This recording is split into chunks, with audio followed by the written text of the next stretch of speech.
आज इस वीडियो में मैं आपको रामधारी गुप्ता खंड 1 से प्रतिलेखन संख्या 32 की डिक्टेशन बोलने जा रहा हूं, जिसकी स्पीड होगी 60 शब्द प्रति मिनट। ये स्पीड बिगनर वाले स्टूडेंट के लिए है जो अभी डिक्टेशन लिखना स्टार्ट कर रहे हैं।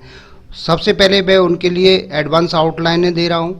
पहले आप इनको देखें, इनको बनाने का प्रयास करें, इसके बाद में आप डिक्टेशन को लिखेंगे तो आपकी डिक्टेशन आसानी से लिख जाएगी। डिक्टेशन लिखने का यही तरीका है, पहले आप आउटलाइन बनाइए, उसके बाद में आप डिक्टेशन लिखिए। डिक्टेशन आपको लिखने में कोई परेशानी हो रही है, आपको स्पीड नहीं बन पा रही है, आपकी गलतियां अधिक आ रही हैं, स्पीड बढ़ाना चाहते हैं, गलतियों को कम करना चाहते हैं, तो आप हमारी ऑनलाइन या ऑफलाइन क्लास भी ज्वाइन कर सकते हैं। क्लासें सुबह और शाम दोनों ही समय चलती हैं। एडवांस आउटलाइन की बुकों की आवश्यकता हो, बुक भी आपको मिल जाएंगी, रामधारी गुप्ता खंड 1 और खंड 2। और आपको कोर्स से संबंधित एडवांस आउटलाइन, उनकी डिक्टेशन, उनकी भी आपको बुक मिल जाएगी। रामधारी गुप्ता खंड 1 और खंड 2 की पूरी एडवांस आउटलाइन की बुक तैयार की है, उनको पूरा ट्रांसलेट किया है शॉर्ट हैंड में। हिंदी की बुक भी आपको मिल जाएंगी। अधिक जानकारी के लिए आप मेरे कॉन्टैक्ट नंबर पर कॉन्टैक्ट करके मुझसे जानकारी प्राप्त कर सकते हैं कि कैसे बुकों को परचेज करना है और कैसे क्लासों को ज्वाइन करना है। तो अब मैं आपको एक डिक्टेशन बोलने जा रहा हूँ। डिक्टेशन लिखने के लिए आप लोग तैयार रहें। रेडी। श्रीमान, मैं आपको बताऊंगा कि खेती में सुधार के बारे में हमारे कुछ लोगों का क्या विचार है। हमने विभिन्न दृष्टिकोणों से अलग अलग विचार किया है।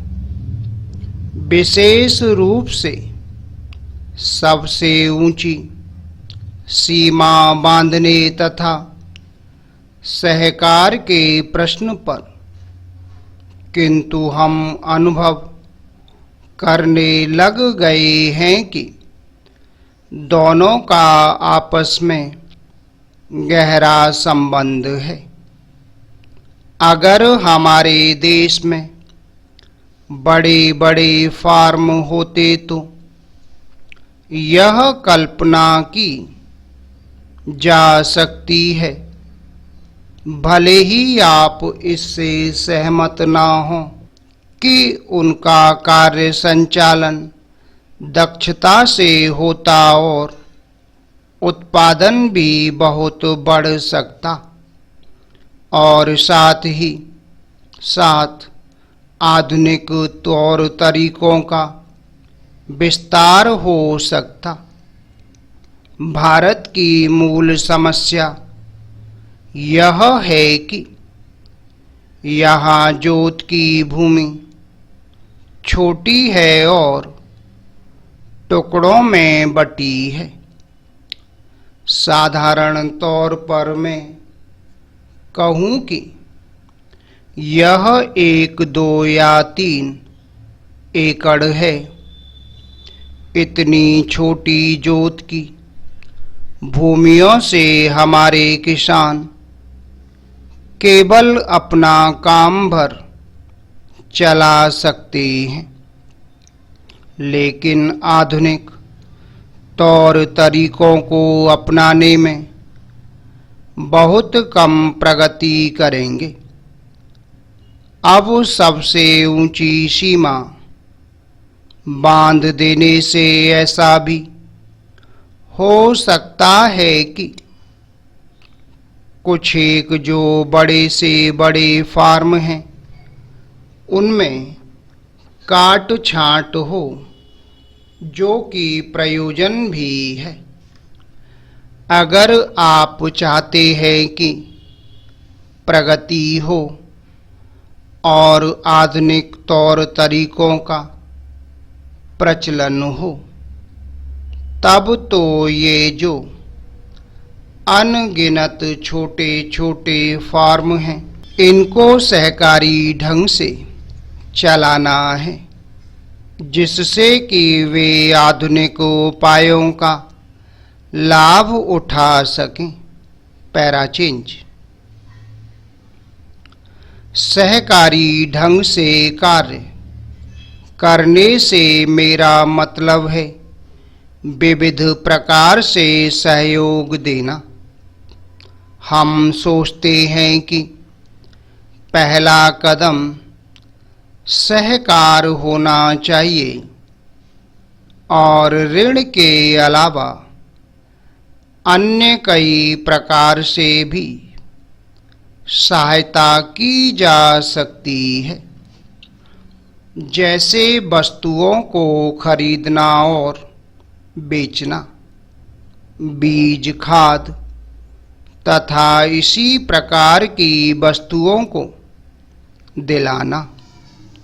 दूसरा कदम है धीरे धीरे बीच वाले आदमी को हटा देना।